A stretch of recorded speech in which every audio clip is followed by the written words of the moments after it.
Bien, recordemos que un árbol binario es un árbol como este que está acá, que tiene esta pinta, en el que ningún nodo puede tener más de dos subárboles. Tenemos el nodo raíz, que es este 2 que está acá arriba, vamos a señalarlo, y el nodo raíz tiene un hijo izquierdo y un hijo derecho, y tiene un subárbol, que es esto que estoy marcando acá, que es todo lo que está por debajo de ese hijo izquierdo, y un subárbol izquierdo y un subárbol derecho, que es lo mismo pero del lado derecho, todo lo que cuelga del hijo derecho del mismo.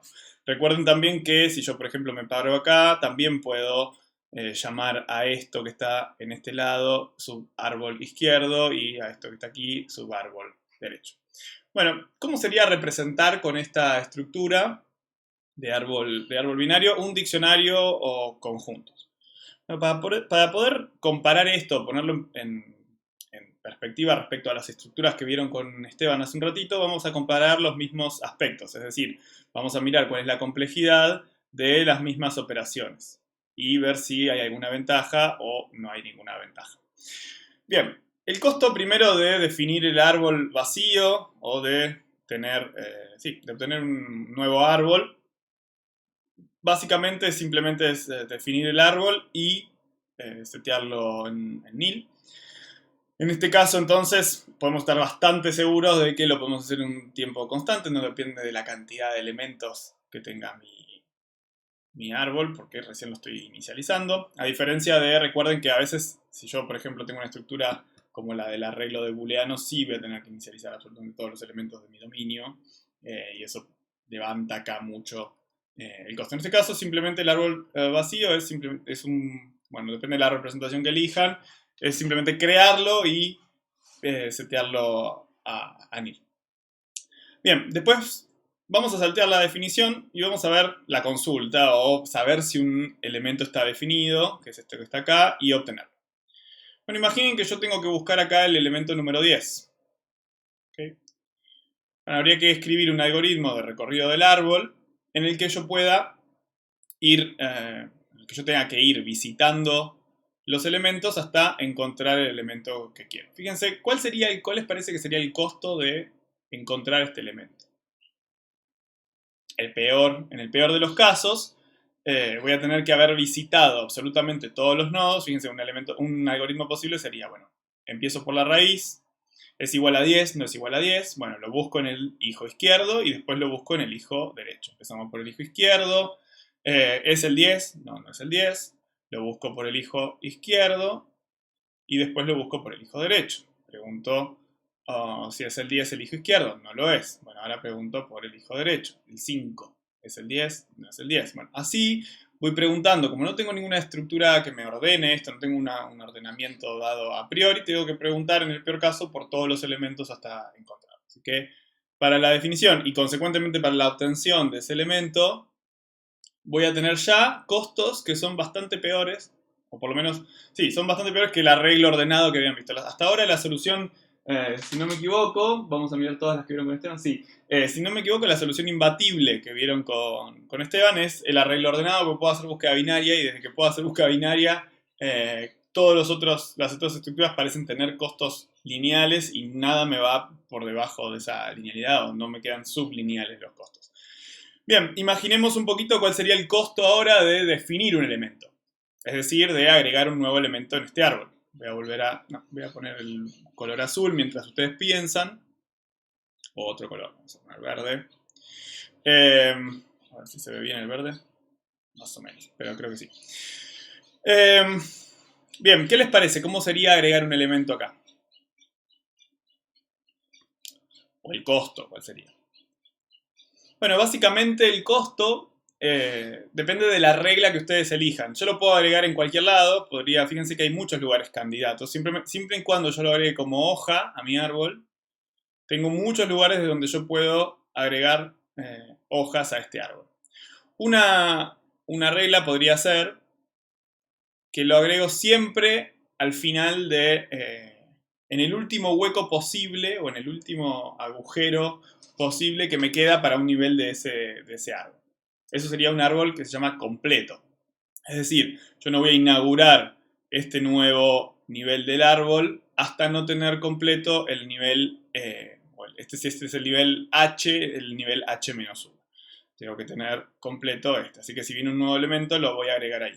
Bueno, el costo de definir sería el costo de encontrar ese hueco. Lo puedo tener medio referenciado de antemano si hago algo como el puntero al último que tenía Esteban en alguna de las estructuras. O puedo buscarlo cada vez, lo cual sería un poco más costoso y me llevaría casi, en el peor caso, me llevaría a buscar todo, preguntar por todos los elementos a ver si estoy en ese hueco y sería costo n. Con n la cantidad de elementos en mi árbol. Bueno, y seguramente ustedes ahora me están ya insultando en cualquier idioma o en todas las lenguas que puedan. Porque decir, bueno, pero ¿para qué me hiciste todo este trabajo sobre, o me mostraste todo el ejemplo sobre el árbol binario solo para ver una solución que es mucho peor que las que vimos con Esteban? Yo les dije, va a estar difícil superar a Esteban, tenemos que esforzarnos para que más o menos quedemos a la misma altura. Y lo que vamos a hacer es restringir un poquito este árbol binario y lo vamos a hacer mediante un tipo especial de árbol binario que es el árbol binario de búsqueda, que es el tema que nos interesa hoy y el que vamos a estar trabajando el resto de la clase. Son estos ABBs, por árbol binario de búsqueda. También lo van a encontrar en inglés, seguramente googleen, como BST. Así que vamos a la definición primero y después vamos a hacer un ejemplo para que se entienda bien de qué trata. Fíjense que la filmina, aunque la voy a leer, no se enojen porque leo la filmina en este caso. Algunas veces quiero que lean la filmina específicamente, por eso yo la leo y después avanzo sobre lo que dice. Fíjense que la definición es una definición, acá tenemos una especie de invariante contado de forma coloquial. El invariante de esta estructura o de una B, de un árbol binario de búsqueda, una BB, dice, para todo nodo, los valores de los elementos de su subárbol izquierdo, ya vimos recién o refrescamos que era el subárbol izquierdo, en un árbol, son menores que los del valor del nodo y los valores de los elementos del subárbol derecho son mayores que los del valor del nodo. Ojo que el nodo acá se refiere al nodo del cual cuelgan estos subárbol izquierdos y subárbol derecho. Perdón. Para decirlo de otra manera, como dice ahí, el valor de todos los elementos, ahora vamos a ir viendo qué es exactamente esto, pero el valor de todos los elementos del subárbol izquierdo tiene que ser menor al valor de la raíz. ¿Okay? Imagínense en la cabeza, todo lo que está al lado izquierdo va a ser menor a la raíz del cual yo estoy mirando ese subárbol izquierdo. Y la misma condición, pero a la inversa, sería, bueno, todo lo que está en el subárbol derecho tiene que ser mayor a ese valor de la raíz. Si yo logro eso, entonces si yo tengo una estructura construida de esa manera, respetando esas reglas, entonces tengo un ABB. Vamos a verlo mejor con un ejemplo. Bueno, entonces vamos a definir un árbol binario ahora sí, otro nuevo, pero respetando estas propiedades que habíamos definido justo en la slide anterior. Fíjense, eso es un ABB, un árbol binario de búsqueda. ¿Por qué? Porque respeta estas condiciones que nosotros decimos. Fíjense, para un nodo dado, en este caso, por ejemplo, vamos a mirar el caso de la raíz, habíamos dicho que todo lo que estaba en el subárbol izquierdo, vamos a particionar en dos la pantalla, todo lo que está en el lado izquierdo va a ser menor a este elemento. En este caso tiene el 21. Fíjense que todo lo que tengo del lado izquierdo siempre es menor. El 11, el 8, el 12, el 6 y el 10. Son todos menores a 21. Y ahora si miramos el lado derecho de la pantalla, todo lo que me queda en ese subárbol es mayor al 21. El 30, el 35, perdón por ese 5 feo, y el 26. Pero fíjense que, además de esto, es una definición que nosotros lo estamos organizando para el nodo raíz, pero no importa en qué nodo me pare, esto siempre se va a cumplir. Fíjense, si yo me paro en el 11 ahora y también vuelvo a particionar los elementos, o vuelvo a particionar, mejor dicho, la pantalla en dos, y miramos para el lado izquierdo, todos los elementos que me quedan del lado izquierdo de esta recta punteadita son menores a 11, 8, 6 y 10. Y todos los que me quedan del lado derecho de esta recta punteada son mayores a ese 11. Es decir, el 12, pero también todo lo que está de este lado del árbol, el 21, el 30, el 26 y el 35. ¿Okay? Les doy un segundo para que lo miren. Mismo si me paro en el 30 y particiono en 2. ¿Okay? Todo lo que me queda del lado izquierdo de esta partición es menor a a 30, 26, 21, 11, 12, 8, 16. Y todo lo que me queda del lado derecho, en este caso hay un solo elemento en este árbol que está del lado derecho, que es el 35, es mayor a 30.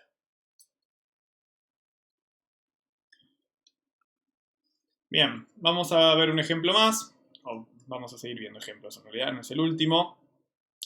Nuevamente, vamos a ver si este es un ABB o no es un ABB, si es un árbol binario de búsqueda. ¿Qué tenemos que hacer para verificar si un árbol binario, cualquiera que nos dan, es o no es un árbol de búsqueda? Bueno, nuevamente hacemos lo mismo que hicimos en el caso anterior. Vemos si todo lo que está en el subárbol izquierdo es menor a el nodo raíz o al nodo que estoy considerando, en este caso justo estoy considerando el nodo raíz, y después verificamos que todo lo que está del lado derecho, o el subárbol derecho, también respete la propiedad que es que sea mayor a el nodo, o sea, todo lo que está acá tiene que ser mayor a ese nodo y lo que está de este lado tiene que ser menor a este nodo que estamos considerando. Bueno, en este caso primero empecemos con el 49, fíjense 22, 17, 20 son todos menores a 49, estamos bien. Y del lado derecho ahora sí, tenemos 49, pero después tenemos 82, 57, 88, 94, 91, son todos menores a 49.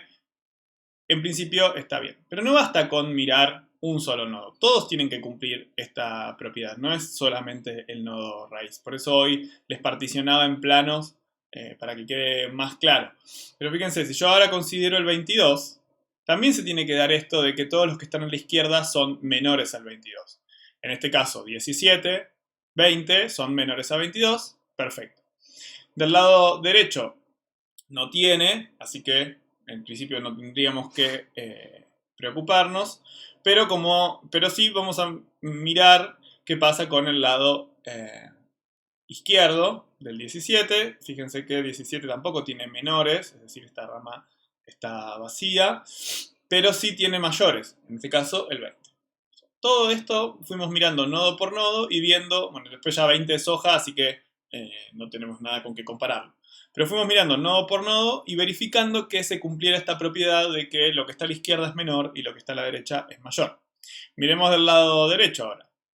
Tenemos bueno, nuevamente me paro ahora en el 82, ya habíamos verificado para 49. Así que me paro aquí y me fijo, todo lo que está en el subárbol izquierdo es menor a 82. Bueno, solo un nodo hoja que tiene un 57, sí es menor a 82, perfecto. Ahora, todo lo que está en el subárbol derecho, o sea, esta rama de acá, debería ser mayor a 82. El 88 lo es, el 94 lo es, el 91 lo es. Y nuevamente aplico recursivamente, si se quiere, la misma definición. Bueno, ahora considero el nodo 88. 88 no tiene su árbol izquierdo, entonces no hay nada que tenga que ser menor que esté colgado ahí, pero sí tiene un subárbol derecho, que debería ser todo mayor a 88. 94 y 91 son mayores a 88, perfecto. Ahora considero por último el 94. Fíjense que el 94 no tiene hijo derecho, así que no va a haber nada mayor o por el lado de los mayores, pero sí tiene hijo izquierdo, o subárbol izquierdo, mejor dicho, y es solamente un nodo hoja que tiene un 91, que es menor a 94. Todo perfecto, absolutamente todos los nodos de este árbol cumplen con las restricciones para que sea un ABB, es un ABB. Afirmamos que es un ABB. Ahora vamos a ver cómo esto funciona bien para diccionarios, pero por ahora, créanme, o tratemos de entender qué es la idea de qué representa un ABB o cómo está construido un ABB, mejor dicho. Bueno, entonces damos por hecho de que el ejemplo de la izquierda está ok o funciona. Vamos a mirar otro ejemplo. Es muy similar, tiene todos los mismos nodos. Fíjense que la raíz también 49, esta que está acá. Después tiene 22 y 82 como hijos. Hasta eso ya lo habíamos verificado que andaba bien. El 17, el 20. Fíjense, ¿dónde está el problema en este? Tiene 88, 94, 91. El único nodo diferente que cambiamos para poder ejemplificar algo en el que esto no funcione, o sea, no sea una ABB. Fíjense que hay un nodo 47 que antes era 57, pero Al ser 47 ya me cambia. ¿Por qué? Porque esto deja de ser una bebé al tener un 47. Le dejo un segundito. Bueno, recuerden que yo particionaba la pantalla, por ejemplo, vamos a considerar el 49, y yo les había dicho, o la definición nos imponía, que todo lo que esté a la izquierda tenía que ser menor a 49. Eso ya lo habíamos verificado, son exactamente los mismos elementos que en el ejemplo anterior. Y que todo lo que esté a la derecha tenga que ser, o tiene que ser mayor a ese 49. ¿Qué pasa con el 47? Bueno, el 47 ya no es menor, alguien lo agregó ahí erróneamente, esto está construido para mostrar un error. Esto ya no sería una bebé, no cumple con la definición de ABB, por lo cual está mal. Bien, detengámonos un segundo ahora a pensar un poquito sobre la formalización del invariante de representación. Lo habíamos enunciado de forma informal o de manera informal y ahora nos vamos a tomar un segundito para escribirlo formalmente. Recuerden del apunte de diseño, no sé si lo tienen fresco, si lo leyeron, o sea, primero que nada deberían haber visto la clase de diseño antes de ver esta. Siempre hay un orden y algunas cosas se pueden más o menos desfasar, pero la materia estaba medio organizada secuencialmente, así que vamos construyendo siempre sobre lo anterior. Si todavía no vieron el video de la clase de diseño, mírenlo. Vimos en las encuestas, esto es una aclaración completamente al margen, pero vimos en las encuestas que algunos habían visto por ahí alguna clase más adelante que otra. O sea, sin haber visto la 4, la 3 vieron la 4. Traten de verlo en orden porque bueno, les va a ayudar. Bien, el invariante entonces de representación era un predicado de esta forma. Fíjense que la forma es esta, que me va del género de representación, en este caso con árboles binarios vamos a querer representar a bebés o árboles binarios de búsqueda, nos va a indicar si ese género de representación, si una instancia de ese género de representación es válida para representar una instancia del tipo representado. Por eso nos va a devolver un boolean, nos va a decir si efectivamente estamos representando con ese árbol binario lo que queremos representar, que es un árbol binario de búsqueda. Bueno, ¿y qué tiene que pasar para que se dé así? ¿O cómo escribimos entonces el invariante de representación? Dice, para todo árbol binario E, tiene que pasar alguna de estas cosas. O bueno, dos cosas. Y se las señalo acá y las voy a separar. O se da esto que está para arriba o se da esto como para que lo organicen visualmente porque son muchas condiciones juntas. La primera de ellas es que el árbol sea nil. Si el árbol llega a ser nil, el árbol binario E, entonces también es un árbol binario de búsqueda. Sabemos que el árbol binario nil a priori cumple con la definición informal que habíamos hecho del invariante de representación. Es evidente o es fácil ver por qué cualquier árbol binario que sea nil también es un ABB. O luego, sí que puede pasar esto, o también si no es nil, tendríamos que mirar que se cumplan estas cosas. Son 4 cosas simultáneas, fíjense que están separadas con i. Se tienen que dar todas a la vez para que sea un ABB ese árbol binario. Bueno, lo primero que nos dice es que para toda clave C, si la clave está en el subárbol izquierdo de E, es decir, imaginen mentalmente mi árbol, tengo un subárbol izquierdo a ese nodo raíz. ¿Qué tiene que pasar sobre todo ese subárbol izquierdo? Bueno, si hay claves ahí, todas esas claves tienen que ser menor solamente a la clave de la raíz de ese árbol. ¿Ok? Bueno, es lo que veíamos de forma ejemplificada en las finitas anteriores. Fíjense que nos parábamos en un nodo y nos fijábamos si todas las de todo su subárbol izquierdo era menor al nodo raíz de ese árbol. Fíjense algo más, que por ahí no estaba tan claro en los ejemplos, porque estábamos trabajando con enteros, trabajamos sobre un árbol que tenía enteros. Fíjense que tenemos una especie de menor de clave. O sea, tenemos que tener una forma para poder hacer esto. No siempre es tan fácil el menor, comparar cosas o elementos de un árbol como comparando enteros. A veces la clave puede llegar a ser otra cosa. Tendríamos que tener una forma para poder construir una BB de saber si una clave es menor que otra. ¿Okay? Tenemos que tener un comparador.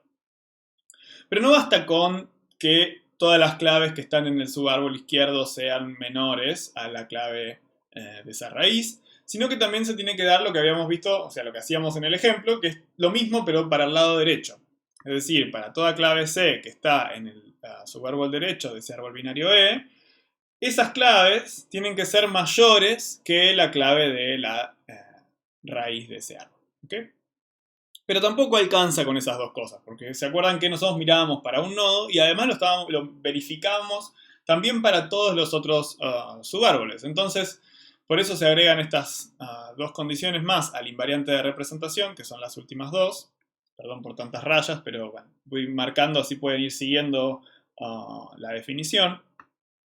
¿Qué tiene que pasar? Que el ABB, o sea, que el subárbol izquierdo del árbol que estoy considerando también sea una BB. Es una definición recursiva. Todo lo que está a la izquierda también tiene que ser una BB y, consecuentemente, lo que está a la derecha también tiene que ser una BB. Solo cuando se cumplen todas estas condiciones estamos frente a un árbol binario que además es un ABB. Bueno, les dejamos como tarea definir para ustedes, o definir no para ustedes, sino que pensar ustedes por sí mismos la función de abstracción de este ABB. Bien, miremos un poquito los algoritmos. Básicamente en esta diapo tenemos dos algoritmos. Upa, se me pasó. Ahí. Tenemos dos algoritmos diferentes. Por un lado tenemos el vacío, que no tiene nada de interesante o es el menos interesante de los dos. Fíjense que definir el árbol vacío simplemente es devolver nil, así que no tenemos mucho más para acotar.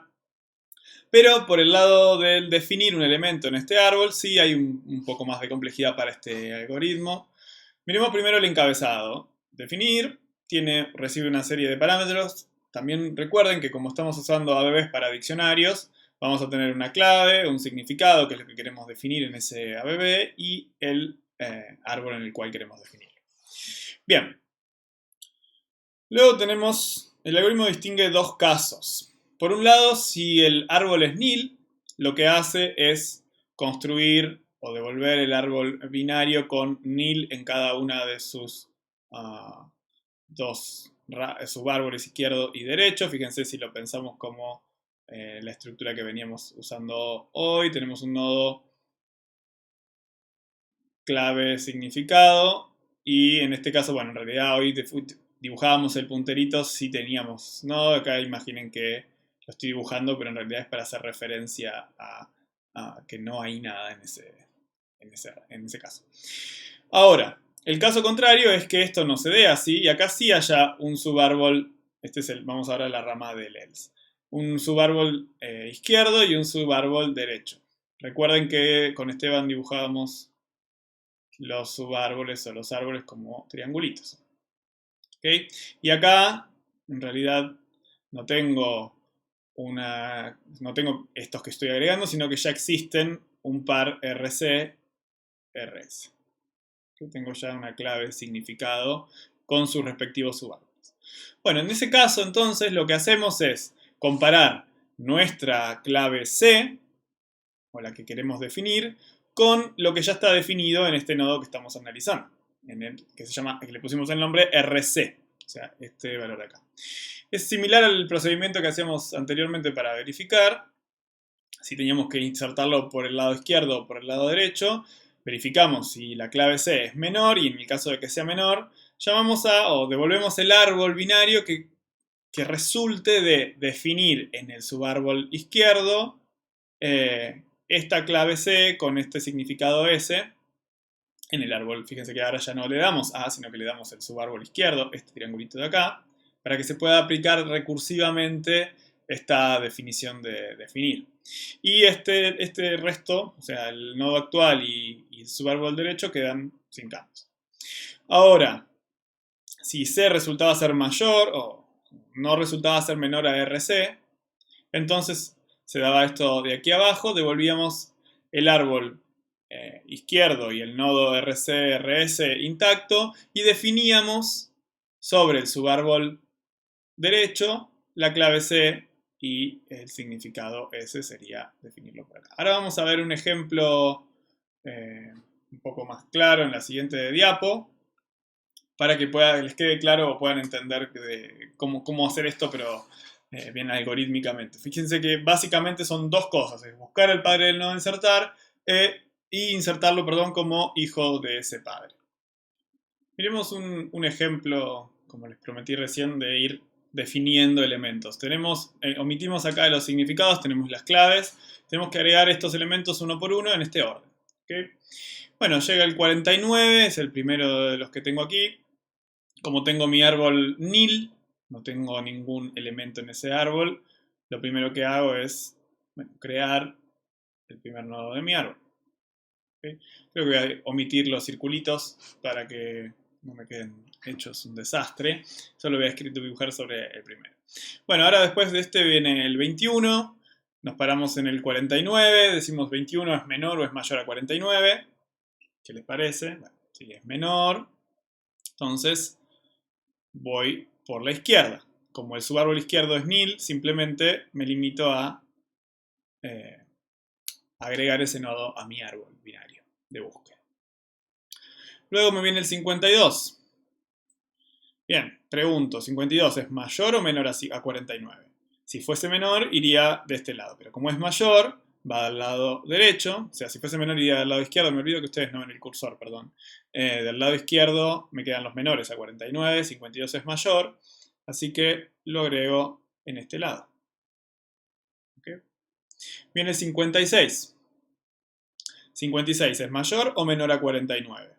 Bueno, 56 es mayor a 49. Entonces, sí o sí, voy a tener que venir por el lado derecho. Luego comparo con el 52. 56 es mayor o menor a 52. Nuevamente, hago la pregunta, me da que es mayor. Como el subárbol derecho es nil para el 52, entonces agrego este nuevo nodo en mi árbol, del lado derecho. Siguiendo, viene el 67. 67 es mayor a 49, es mayor a 52, es mayor a 56. Adivinen de dónde lo agrego del lado derecho de mi árbol, 67. Viene el 54, acá se pone un poco más interesante el ejemplo, porque por ahora veníamos agregando siempre del lado derecho. Fíjense que el 54 es mayor a 49, así que avanzamos. Es mayor a 52, así que avanzamos. Pero ya en este punto no es mayor a 56, así que no vamos por el lado derecho, sino que vamos por su lado izquierdo. Y lo agregamos de este lado. ¿Okay? Lo agregamos del lado izquierdo, que es de los menores a 56. Después viene el 77. Bueno, ya se imaginarán que es mayor a todos los que están en esta línea. Así que va a ir del lado derecho como una nueva hoja de este árbol binario de búsqueda. Después llega el 83. Sigue avanzando. Uy, perdón, ahí. 83. Y bueno, como soy una persona organizada y esto es como una especie de utilísima, yo ya tengo bueno, tendría que borrar, pero tengo ya toda esa secuencia agregada en un árbol, como ven aquí. ¿Okay? Tengo 49, 52, 56, 67, 77, 83, que serán los últimos que teníamos que agregar. Y bueno, si tuviésemos que agregar, por ejemplo, ahora con este árbol ya construido, el 60, haríamos lo mismo, compararíamos con 49, como es mayor, iríamos por la rama derecha o el subárbol derecho, comparamos con 52, con 56, llegamos hasta el 67 y ups, ahí ya me pasé, así que está entre los menores a 67, lo colgaríamos de este lado, 60. ¿Ok? Bueno, ese es más o menos el algoritmo para insertar en ABB, o cómo, mejor dicho, ese es un ejemplo de cómo insertamos en un ABB. Quiero que entonces miremos ahora otros dos ejemplos de inserción y analizar un poquito más qué es lo que está pasando con la complejidad, porque por ahora vimos los algoritmos, vimos el invariante, pero no nos pusimos a ver, tenemos que llegar a poder comparar esta implementación de diccionario sobre ABB con los casos en los que Esteban les presentó al principio distintas operaciones y sus complejidades. Pero vamos a mirar un par de ejemplos de inserciones en ABB. Imaginen, tengo estas dos secuencias de elementos que voy a ir agregando al árbol. Voy a hacer dos árboles distintos. Son los mismos elementos, pero están ordenados de manera diferente. Fíjense, vamos a ir agregando, como veníamos haciendo hasta recién, con el algoritmo de definir un elemento que veníamos presentando hasta recién. Fíjense, primero recibo el 4, como mi árbol no tiene ningún elemento, lo pongo como raíz del árbol, luego me llega el 2, y siguiendo la regla de construcción del ABB, 2 es menor a 4, entonces lo tengo que poner como hijo izquierdo y inauguramos el subárbol izquierdo. Luego me viene un 3, 3 es menor a 4, pero mayor a 2, por lo cual me queda de ese lado, del lado derecho. Del lado derecho del 2, pero del subárbol izquierdo del 4. Fíjense cómo se van ordenando los elementos ahí. Después me viene el 6. Ahora sí, 6 es mayor a 4, por lo cual no me queda otra que inaugurar la rama derecha. Agrego el 6 en mi árbol. Luego me viene un 1. El 1 es menor a 4 y menor a 2.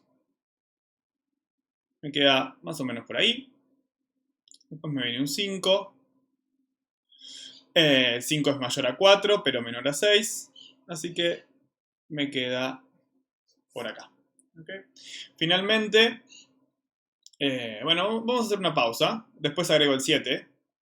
Vamos a dejar el 7 para después. Y vamos a agregar los elementos del segundo set. Vamos a crear un nuevo árbol. Acá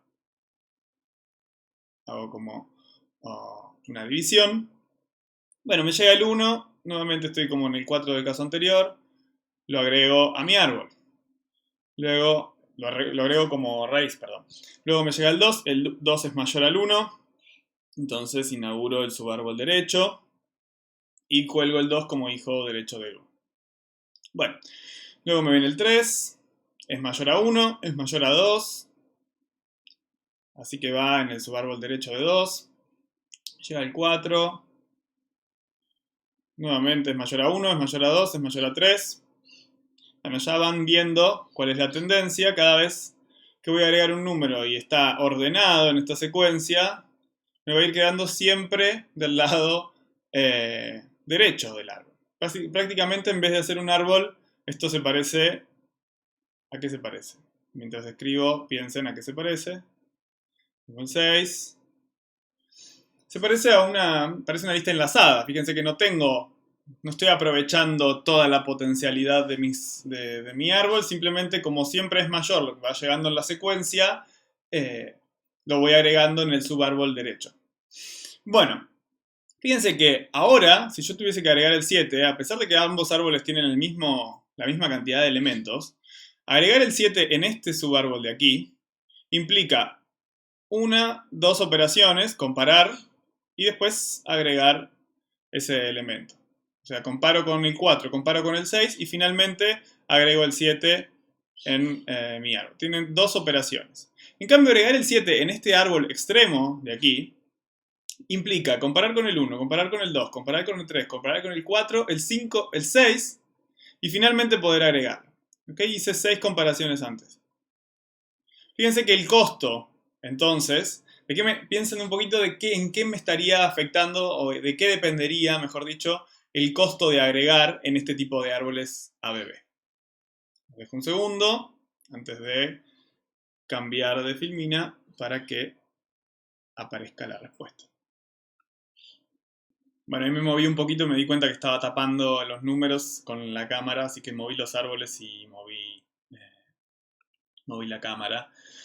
Bien, fíjense, no sé si tuvieron en este ratito tiempo de pensar, pero quizás lo que nos conviene acá, o para evaluar el costo de esta inserción o de definir elementos en esta representación, fíjense que no es tan cierto que depende directamente de n, sino que depende un poco, no sé si se acuerdan, pero cuando tuvimos que definir el 7, hicimos una operación que era proporcional, era exactamente la cantidad de elementos que había, o de pisos, mejor dicho, que tenía nuestro árbol. ¿Okay? 0, 1, 2, tiene 2 pisos más la raíz, y habíamos hecho dos operaciones, habíamos comparado con el 4 y con el 6.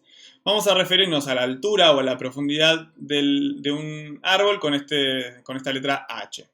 Fíjense que en este caso, a pesar de que ambas tienen el mismo n, en esta el n es igual a 7 y en esta también el n es igual a 7, o sea, hay 7 elementos en ambos árboles, el h de ambas, perdón, esto debería ser una recta, el h o la altura o la profundidad de ambos árboles es muy diferente y eso impacta directamente en el costo de inserción. Si yo tuve la suerte de que los elementos me estuvieron viniendo de una manera que el orden me beneficiaba este balanceo, esto vamos a decir que está balanceado, ¿vale? Y este está desbalanceado, fíjense que ¿vale? Bien, si yo tuve la suerte de que me vinieran balanceados los elementos, entonces voy a ir manteniendo un costo relativamente bajo. Ahora, si yo tengo la desgracia de que los elementos me vienen, como en este caso, ordenados, entonces mi árbol siempre va a estar desbalanceado y el costo va a ser parecido a lo que tenía antes, va a ser O de n en este caso. Y ahora les pregunto yo, en el caso de que esté balanceado, antes de pasar a la siguiente diapo, en el caso de que esté balanceado, ¿O de qué es? Entonces, a modo de resumen, el costo de inserción nos va a depender de la distancia del lugar donde yo tengo que insertar el nuevo nodo a la raíz de ese árbol en el que yo estoy insertando. Como vimos en los ejemplos de la diapositiva anterior, a veces puedo llegar a tener árboles que me achiquen ese recorrido, pero otras veces, como en el caso de ese árbol, que más que un árbol binario era una lista enlazada, porque me habían quedado todos los nodos uno después del otro, hasta en una sola rama hasta el final. En esos casos, bueno, puedo llegar a tener que recorrer todos los nodos, o sea, voy a tener que recorrer todos los nodos para poder agregar nuevos elementos, y el costo, en el peor caso, entonces es O de E. Sin embargo, no está todo perdido, tranquilos, los ABB nos van a servir para algo, no es que no nos van a servir para nada, nos parece como que trabajamos hasta acá y lo van a ir sintiendo en varios puntos de esta clase, como que, bueno, pero todo esto y al final seguimos con soluciones que son a lo sumo iguales, en este caso depende del aspecto que comparemos, con las soluciones que había planteado Esteban al principio, que supuestamente no eran tan buenas. Bueno, vamos a llegar a una solución mejor, que contemple todos estos aspectos que queremos, pero los ABB nos van a ayudar para eso, pero todavía no estamos ahí.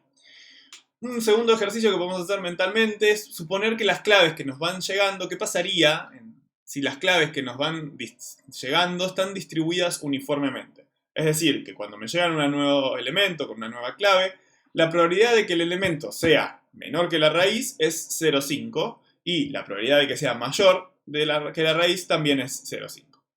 Bueno, si estamos en esa situación, si nos pasa eso, es esperable que la mitad de las veces los nodos los tenga que agregar de la rama izquierda y la otra mitad de las veces los tenga que agregar de la rama, en el lado de la rama derecha. Me va quedando más o menos un árbol balanceado. Como lo que vimos en el ejemplo de la diapo anterior, en la que yo tenía un árbol bastante balanceado y bien construido. Entonces, lo que podemos, en este caso, se puede probar que la altura esperada de ese árbol es O de log n. Y por eso tenemos ese O de log n ahí. Los que hicieron prueba lo van a entender mejor. Los demás lo que tienen que hacer es creerme. Y si no, bueno, no sé. Pero yo creo que se ve bastante intuitivamente como si tengo mitad y mitad, entonces se va a ir distribuyendo parejo esa construcción de ese árbol. ¿Por qué la altura de un árbol balanceado es O de log n? Bueno, Miremos a continuación y se va a entender mejor. Podemos mostrar esto último de una manera bastante sencilla, que es básicamente contando cuántos nodos tiene un árbol de h niveles, contando todos los nodos por ese nivel. Imagínense un árbol que está completo, es decir, por ejemplo, este árbol de aquí. Y bueno, podríamos tener h niveles. ¿Cuántos nodos tiene este árbol en función de la cantidad de nodos? Bueno, si yo tengo el n total, tiene que ser igual al elemento de la raíz más los dos elementos de la segunda capa o del segundo piso de este árbol, más los 4 elementos, fíjense que voy recorriendo cada piso, más los 4 elementos que hay en el tercero. Así, muchas veces, hasta cuántos elementos, o mejor dicho, cuántas capas tenga mi árbol o cuántos pisos tenga mi árbol, hasta llegar a 2h-1 más 2 a la h. Fíjense que son potencias de 2, pues es un árbol binario. Y toda esta sumatoria da algo así como 2h más 1 menos 1. Es decir que vamos a poner otro entonces acá, n, la cantidad de elementos, es igual a 2h más 1 menos 1. ¿Qué es lo que queremos? Queremos escribir el h en función de la cantidad de elementos. ¿Okay? Aplicando, voy a poner una pausa si escribo y no tengo que estar, no se tienen que bancar mientras escribo todo esto. Y después lo explicamos. Bueno, no voy a escribir, o sea, tómense el ratito si quieren para mirar cómo está hecho el despeje, pero es bastante intuitivo. Empiezo por acá, sigo por acá, sigo por acá. No me entró 4, 5, 6, son esos pasos. Finalmente llego a que la altura del árbol, de un árbol que está con una distribución uniforme y completo,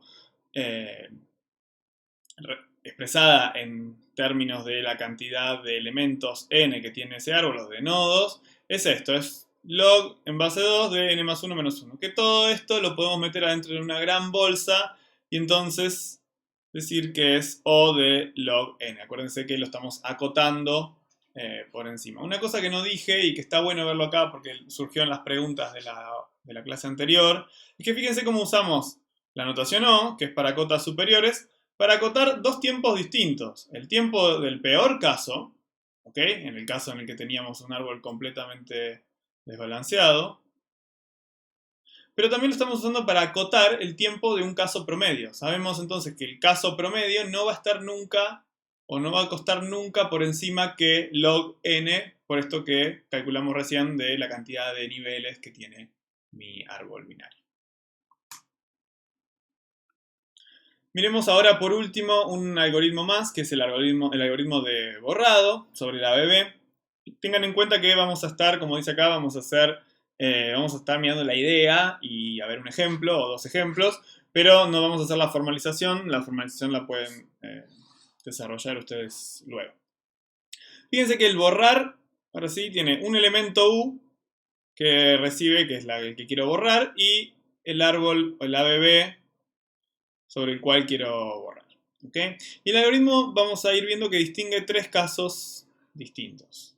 Dependiendo en qué caso estoy, voy a tomar una u otra acción.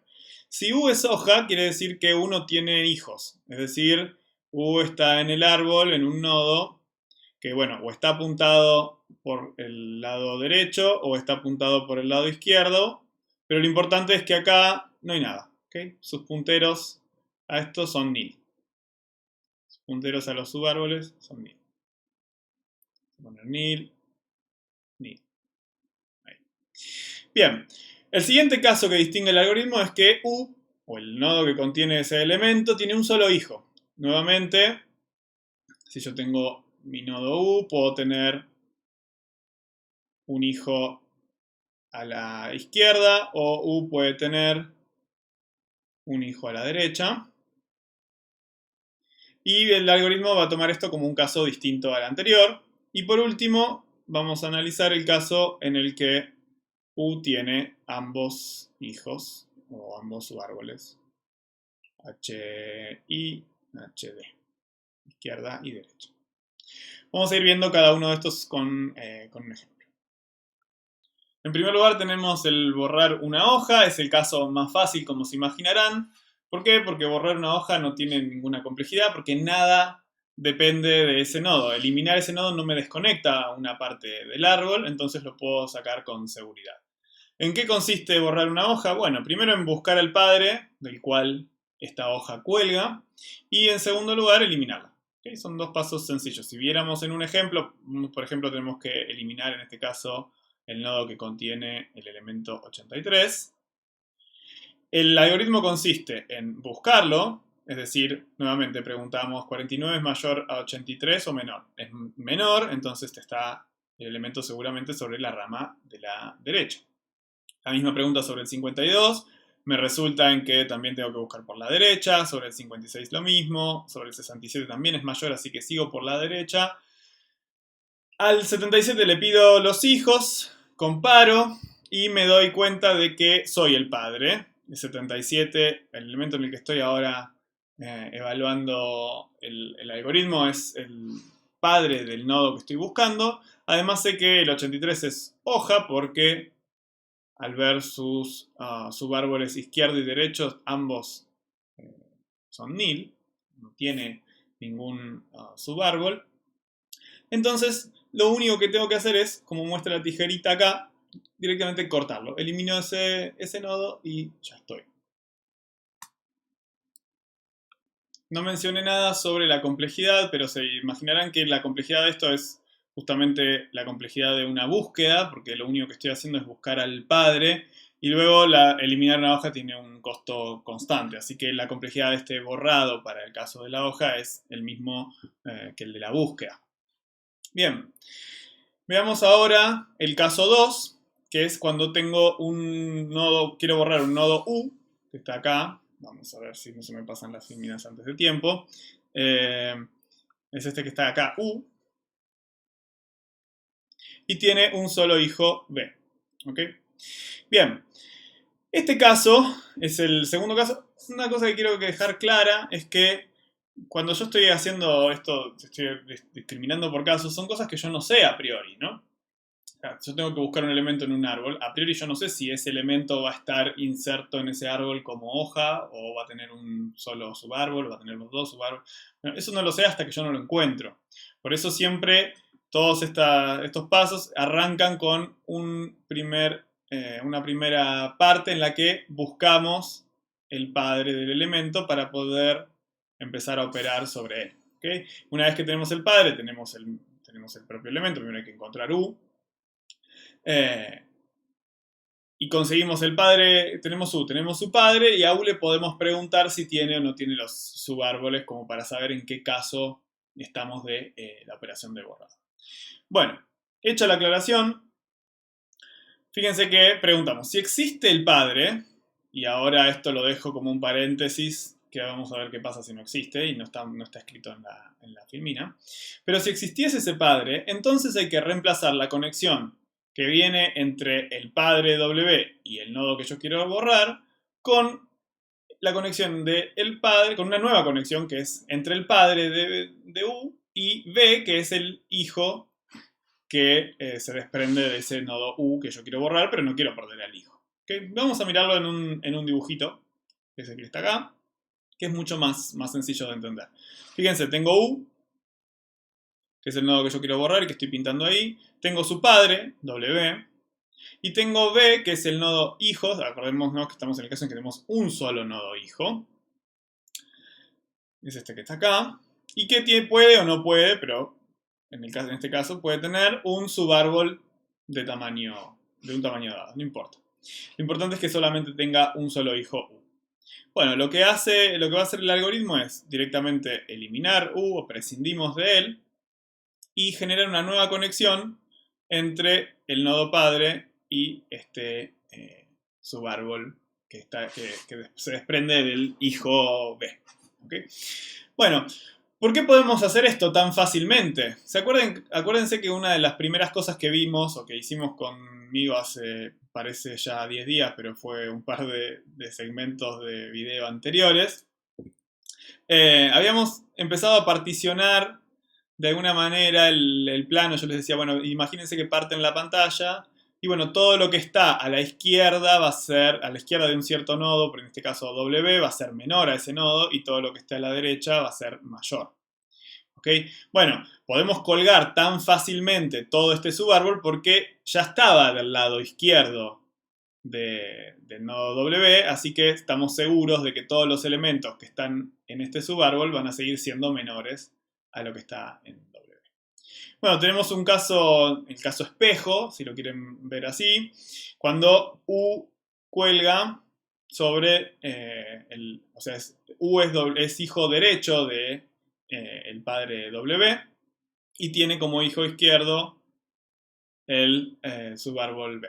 Bueno, nuevamente esto es exactamente lo mismo que el caso anterior, pero espejado, como se imaginarán, en el que yo reemplazo la conexión que había entre W y U con W por una directa entre W y B. ¿Okay? Nuevamente aplica esto que decíamos de si divido en 2, todo lo que está en este caso ahora a la derecha va a ser mayor. Y como, bueno, B estaba del lado de los mayores de W, a pesar de estar intermediado por U, va a seguir valiendo esta conexión que yo establezco en este punto aquí.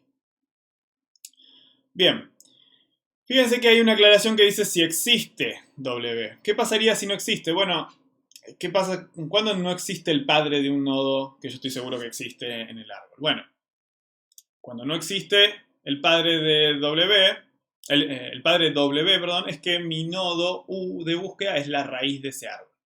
¿Okay? En ese caso es simplemente reemplazar, si yo antes tenía U y todo, esta es mi nodo raíz, esta es la raíz.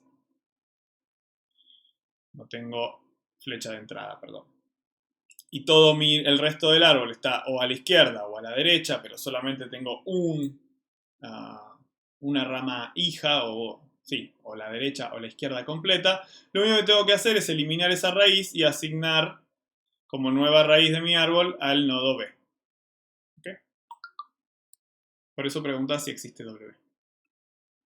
Vamos a plasmarlo o estamparlo en un ejemplo. Imaginemos que bueno, es un ejemplo del caso 2. Y quiero eliminar el nodo 52, que como vemos acá tiene solo un hijo. Bueno, ¿cómo sería el caso? ¿O cómo sería la ejecución de este algoritmo? En primer lugar, empiezo a buscar el padre de ese nodo 52. Estoy en el 49. Pregunto, ¿soy el padre? Bueno, justo en este caso el primer nodo que buscamos tuvimos mucha suerte y es el padre. Es el padre y 52 es su hijo derecho, que está ahí. Entonces, le preguntamos al 52 si es hoja. Si fuese hoja, esto lo digo para reforzar la idea de que los casos los decidimos una vez que llegamos al elemento que queremos eliminar. No los podemos decidir a priori porque no sabemos si va a ser hoja, si va a tener un solo subárbol o dos subárboles. En este caso no es hoja porque tiene un subárbol, pero tampoco estamos en el caso 3 que todavía no vimos porque solamente tenemos uno. Si tuviésemos otro nodo acá con su propio subárbol, entonces ahí sí tendríamos que caer en el caso 3. Bueno, como estamos en el caso 1, aplicamos lo que vimos recién. Básicamente consiste en reemplazar o generar un nuevo arco entre una nueva conexión entre el nodo padre, que le llamábamos hoy W, y el nodo hijo, que se llama B. Tachamos o eliminamos ese nodo 52 y terminamos teniendo un árbol como el que vemos al final, sin ese nodo 52. Y fíjense que no se rompió, como yo les decía, no se rompe la propiedad de la BB de que todo lo que esté, acá el riesgo vendría a ser sobre esta nueva conexión, pero fíjense que todo lo que está a la derecha del nodo 49 sigue siendo mayor a él. ¿Okay? 56, 54, 67, 60, 77, 75. Vamos a ver ahora el último caso. Podemos atender este tercer caso de dos maneras, o encontrando el predecesor inmediato, que le vamos a llamar B, o encontrando el sucesor inmediato. Vamos a ver de qué se trata primero eso para poder entender los pasos del algoritmo. Fíjense, si yo pudiese, hipotéticamente en una situación, agarrar todos los elementos de mi ABB y ordenarlos de menor a mayor, donde yo tengo mi nodo U en alguna posición, que es el que quiero eliminar, y tengo los menores de este lado, acá hay muchos puntitos suspensivos porque hay muchos elementos, y tengo los que son mayores a U del otro lado. ¿Okay? Bueno, en este caso, en este ejemplo, el predecesor inmediato siempre es aquel elemento o el elemento que me va a quedar justo antes de mi elemento U. A eso le vamos a llamar predecesor inmediato, que en una secuencia ordenada queda justo antes de la posición del U. Lo mismo, de forma análoga, el sucesor inmediato es aquel que está justo después de la posición en la que me queda el elemento U. ¿Por qué lo hago así? ¿Por qué les muestro esta secuencia? Bueno, porque por ahí la idea de predecesor inmediato y sucesor inmediato adentro de un árbol se desarma mucho y vamos a ver que no es tan sencillo encontrarla o no es tan evidente. Y si ustedes agarran el mismo árbol pero lo desenrollan o lo estiran en una secuencia ordenada, lo que queremos buscar es básicamente eso, el que estaría justo antes y el que estaría justo después, y le vamos a llamar B. ¿Ok? Vamos a ver que ese elemento B no puede tener dos hijos. Va a tener o 1 o 0, en cuyo caso es un nodo hoja. Ahora les pido que me crean, hagan un acto de fe y después en el ejemplo se va a quedar más claro. Luego de eso vamos a copiar la clave de B en lugar de la de U. Si ahora se pierden un poco, no se preocupen. En texto esto siempre es más difícil que viendo el gráfico. Y luego directamente vamos a borrar el nodo B. Y recordemos que como el nodo B no puede tener dos hijos, borrar el nodo B va a ser básicamente aplicar uno de los algoritmos que ya vimos o de las opciones que ya vimos, que o es hoja, era el caso 1, o el caso 2 que tiene un solo hijo, en el cual hacemos el algoritmo que vimos recién. Vamos a ver el ejemplito y lo cerramos más fácil. El algoritmo entonces nos pide primero que encontremos o el predecesor inmediato de U o el sucesor inmediato. Les recuerdo nuevamente que el predecesor inmediato es el que, si yo pudiese ordenar todos los elementos, me caería justo antes de U, en una lista, en una secuencia ordenada, con todos los elementos de menor a mayor que están en mi ABB. Bueno,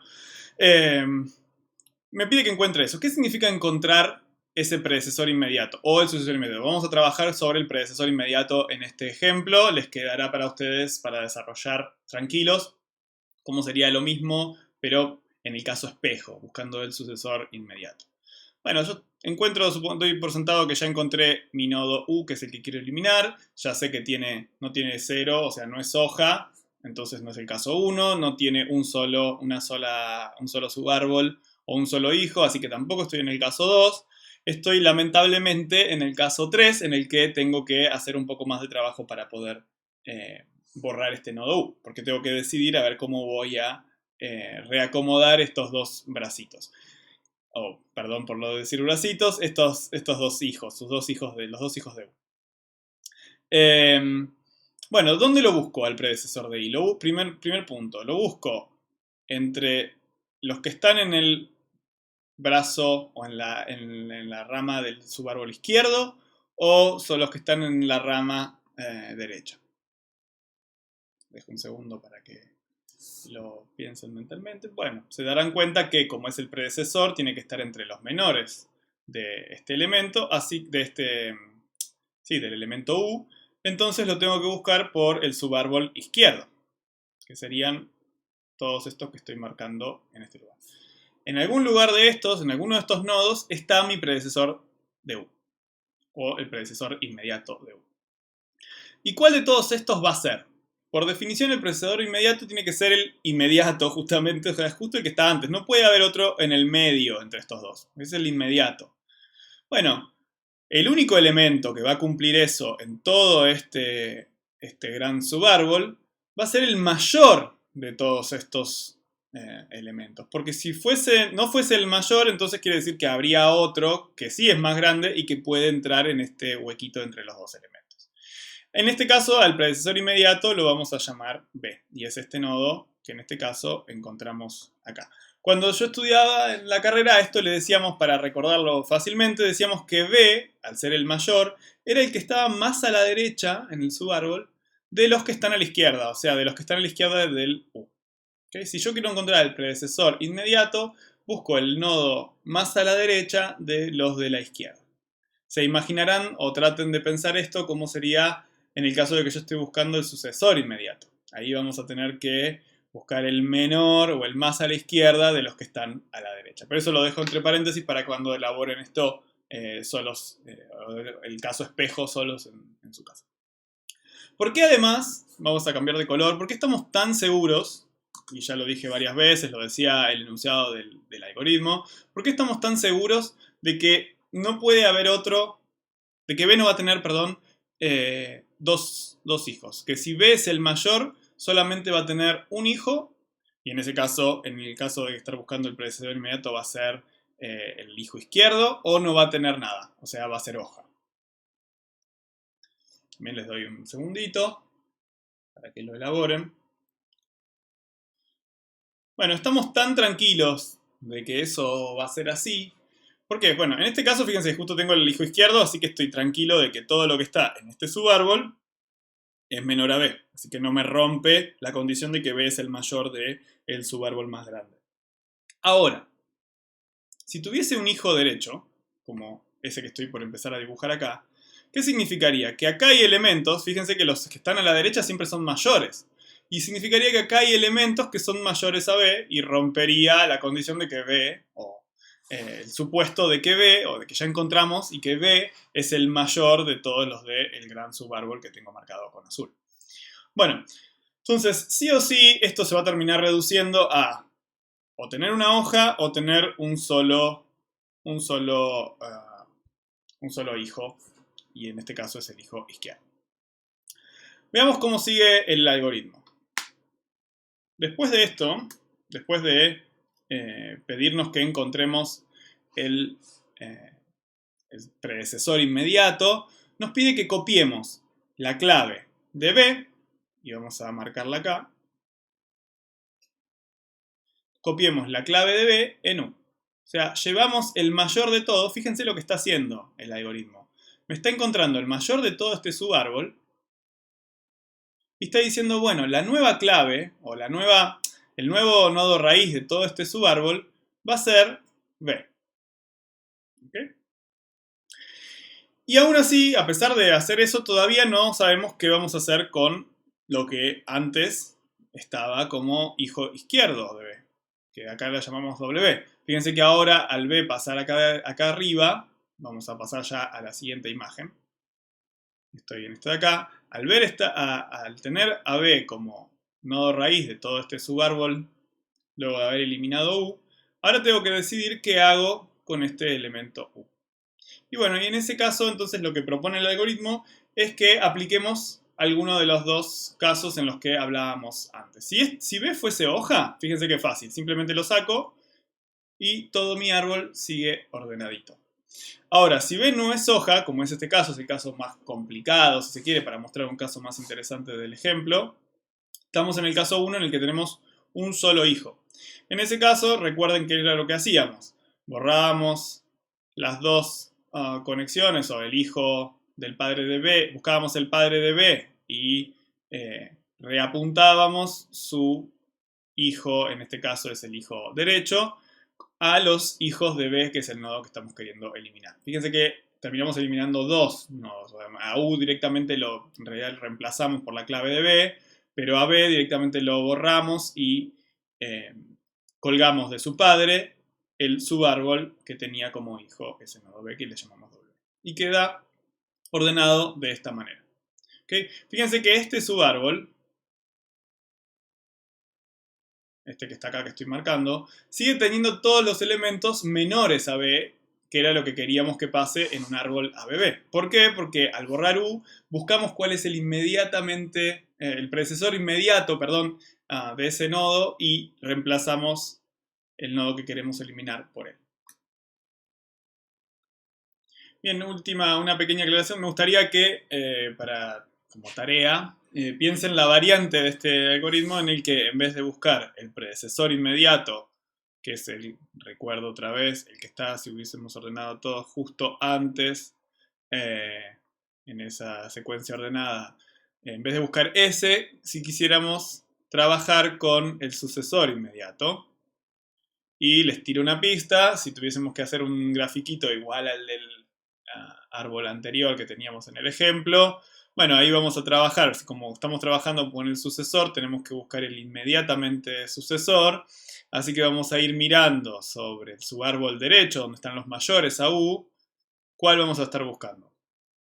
¿Cuál va a ser mi elemento SI, o en este caso como le estábamos llamando a los sucesores o predecesores inmediatos, B? Bueno, va a ser el menor de todo este subárbol y de ahí se imaginarán cómo vamos aplicando este algoritmo. Este es el B, que es el menor de todo este subárbol. Les dejamos también como tarea, por ahí por fuera de esto que vimos la inserción, vimos el borrado, vimos la definición del árbol vacío. Y me gustaría que piensen dónde estaría el mínimo o cómo haríamos para encontrar el mínimo de todo un árbol, de toda una bebé, y cómo encontraríamos el máximo. Fíjense que está bastante relacionado con esto que estamos haciendo acá. Si yo tengo definidas minimax, puedo, adentro de un subárbol, encontrar el predecesor inmediato y el sucesor inmediato. Bueno, para terminar, para ir cerrando, el costo entonces de borrar de un árbol binario de búsqueda a bebé requiere básicamente cumplir con dos operaciones. Primero, encontrar un elemento, que ya vimos que era en el peor de los casos O de n. Y en segundo lugar, hay que encontrar también a su predecesor inmediato, que también es una búsqueda. Por lo cual, tenemos O de n de la primera búsqueda más O de n de la segunda, todo es O de n. Fíjense que, si bien vimos muchas veces el caso promedio en el que el costo dependía de la cantidad de niveles o de la profundidad que tiene mi árbol, en este caso estamos considerando el peor caso, por lo cual tenemos que pensar que podemos llegar a tener que hacer estas búsquedas sobre árboles que tienen esta pinta. Y bueno, en ese caso nuestro costo está fuertemente atado a la cantidad de elementos. Tenemos que visitar todos los n de mi árbol para encontrar un elemento en el peor caso. Los dejo con Esteban para la siguiente parte de la clase, en la que vamos a ir simplemente cada vez profundizando más y más sobre la teoría de árboles binarios de búsqueda.